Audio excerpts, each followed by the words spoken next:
ठीक है, तो आपको ये बातें जाननी चाहिए। जनगणना के लिए नोटिफिकेशन की तारीख 16 जून 2025 है। जनगणना का साल 2027 तय किया गया है और ये असल में भारत की 16वीं जनगणना होगी।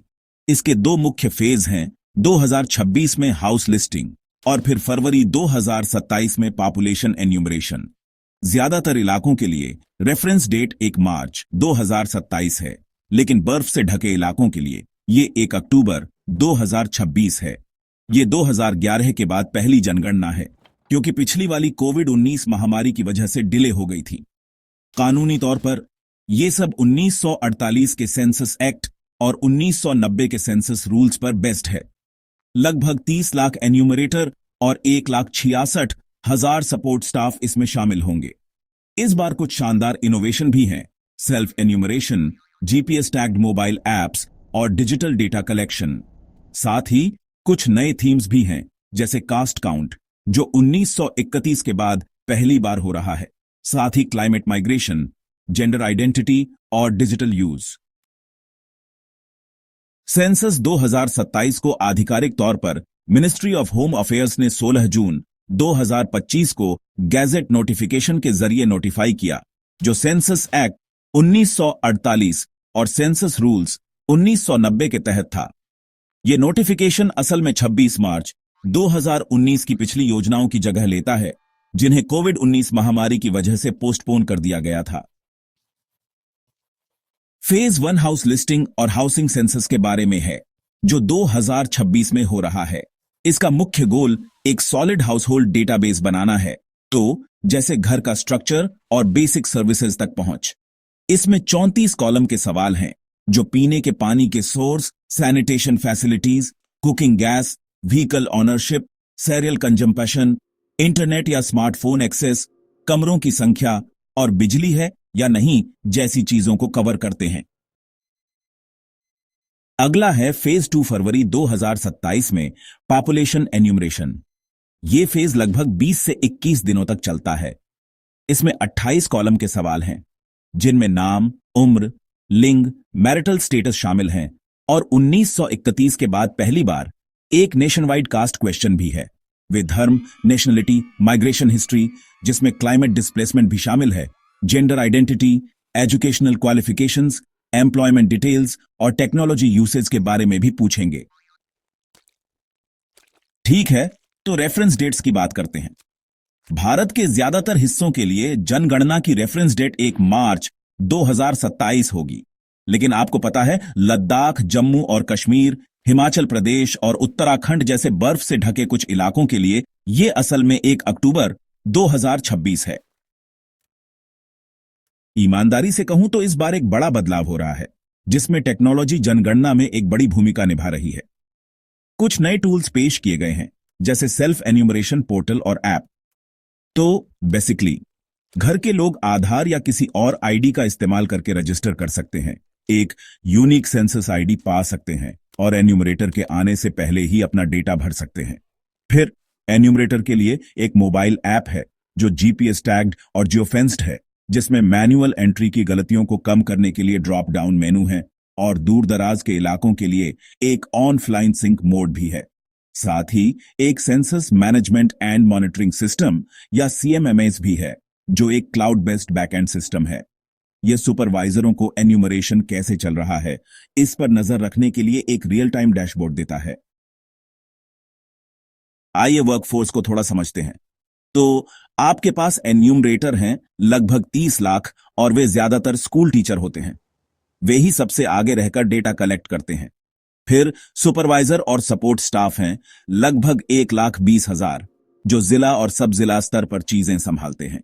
और बेशक ट्रेनर भी हैं लगभग 46,000, जो सुनिश्चित करते हैं कि एन्यूमरेटर को टेक का इस्तेमाल करने और खुद को कैसे कंडक्ट करना है, दोनों में ट्रेन किया जाए।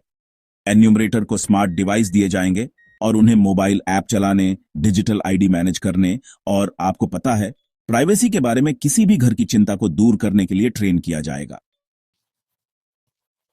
तो आइए नए बदलावों की बात करते हैं और आपको पता है वे क्यों मायने रखते हैं। 1931 के बाद पहली बार सभी जातियों की पूरी जाति गणना होगी। यह सामाजिक नीति, आरक्षण प्रणाली और ईमानदारी से आर्थिक समानता को बढ़ावा देने के लिए बहुत बड़ा है। फिर लैंगिक पहचान है, जिसमें ट्रांसजेंडर लोग भी शामिल हैं, जो समावेशिता के लिए एक बड़ा कदम है और सुप्रीम कोर्ट के 2014 के नालसा फैसले के अनुरूप है। इंटरनेट और स्मार्टफोन एक्सेस जैसे टेक्नोलॉजी के उपयोग को भी ट्रैक किया जा रहा है, जो हमें देश भर में डिजिटल डिवाइड को समझने में मदद करेगा। जलवायु प्रवासन एक और महत्वपूर्ण अतिरिक्त है। विस्थापन और पर्यावरणीय परिवर्तनों की योजना बनाने के लिए बहुत महत्वपूर्ण है। और अंत में अनाज के प्रकार और ईंधन के उपयोग जैसी चीजें दर्ज की जा रही हैं, जो सीधे पोषण की स्थिति और पर्यावरणीय स्थिरता से जुड़ती हैं। ठीक है, अब हम डेटा कब आएगा इसकी टाइमलाइन पर बात करते हैं। सबसे पहले हमारे पास प्रोविजनल फिगर्स होंगे, जो एन्यूमरेशन के 10 दिनों के भीतर उपलब्ध हो जाने चाहिए। फिर फाइनल वेरीफाइड डेटा एन्यूमरेशन खत्म होने के 6 महीने के भीतर जारी किया जाएगा। थीमेटिक रिपोर्ट्स वेरिफिकेशन के बाद लगातार आती रहेंगी। ये सारा डेटा प्लानिंग कमीशन या नीति आयोग और शिक्षा, स्वास्थ्य और आवास जैसे मंत्रालयों द्वारा उपयोग किया जाता है। राज्य भी इसे अनुदान, विभिन्न योजनाओं और इंफ्रास्ट्रक्चर डेवलपमेंट के लिए उपयोग करते हैं। ठीक है, तो कुछ चुनौतियां जरूर हैं, लेकिन हर एक के लिए समाधान तैयार है। डिजिटल इलिटरेसी, खासकर ग्रामीण इलाकों में या बुजुर्गों के बीच, को एक भाषा फ्रेंडली ऐप और प्रशिक्षित एन्यूमरेटरों से निपटा जाएगा। कनेक्टिविटी की समस्याओं के लिए ऐप ऑनलाइन सिंकिंग को सपोर्ट करेगा। जाति डेटा के प्रति संवेदनशीलता की बात करें तो एन्यूमरेटरों को विशेष प्रशिक्षण मिलेगा और गुमनामी बनाए रखी जाएगी। डेटा सुरक्षा और प्राइवेसी का ध्यान एन्क्रिप्टेड ट्रांसमिशन और सीएमएमएस के अनुपालन से रखा जा रहा है। और जो लोग व्यक्तिगत जानकारी साझा करने में हिचकिचा सकते हैं, उनके लिए मोबाइल अलर्ट और सार्वजनिक जागरूकता अभियान होंगे, ताकि विश्वास बनाने में मदद मिल सके। तो आइए 2011 की जनगणना और आने वाली 2027 की जनगणना के कुछ मुख्य फीचर्स की तुलना करते हैं। जब जाति जनगणना की बात आती है, तो 2011 की जनगणना में केवल एसआईसीसी के माध्यम से आंशिक गिनती हुई थी, लेकिन अब यह राष्ट्रव्यापी होगी। स्वरूप भी पेपर आधारित से डिजिटल फर्स्ट अप्रोच में बदल रहा है। सेल्फ एन्यूमरेशन पहले संभव नहीं था, लेकिन अब इसे शामिल किया गया है। लैंगिक विविधता के प्रश्न पहले काफी सीमित थे, लेकिन इस बार जनगणना में ट्रांसजेंडर व्यक्तियों को भी शामिल किया गया है। पर्यावरणीय संकेतक पहले गायब थे, लेकिन अब जलवायु प्रवासन को जोड़ा जा रहा है। और अंत में इंटरनेट और स्मार्टफोन के स्वामित्व जैसे तकनीकी संकेतक, जिन्हें पहले ट्रैक नहीं किया जाता था, अब कवर किए जाएंगे। तो इन सब का भारत के लिए क्या मतलब है? खैर, सबसे पहले सामाजिक न्याय। 96 साल में पहली बार राष्ट्रव्यापी जाति डेटा होने से आरक्षण नीति और कल्याणकारी योजनाओं को दिशा देने में वाकई मदद मिलेगी। पर्यावरण के मोर्चे पर जलवायु से संबंधित प्रवासन डेटा राष्ट्रीय अनुकूलन रणनीतियों का समर्थन करेगा। डिजिटल नीति के लिए इंटरनेट पैठ के आंकड़े डिजिटल इंडिया पहल को दिशा देंगे। स्वास्थ्य सेवा योजना में हमारी बुजुर्ग आबादी के बारे में जनसांख्यिकीय बदलाव और अनुमान राष्ट्रीय स्वास्थ्य मिशन को सूचित करेंगे। और बेशक राजनीतिक संवेदनशीलता भी है। जाति डेटा बहस छेड़ सकता है, इसलिए सरकार को पारदर्शिता और डेटा अखंडता सुनिश्चित करने की आवश्यकता है। अब आइए कानूनी और संवैधानिक ढांचे की बात करते हैं। 1948 का सेंसस एक्ट रजिस्ट्रार जनरल को अधिकार देता है और जनगणना कराने के लिए कानूनी जनादेश प्रदान करता है।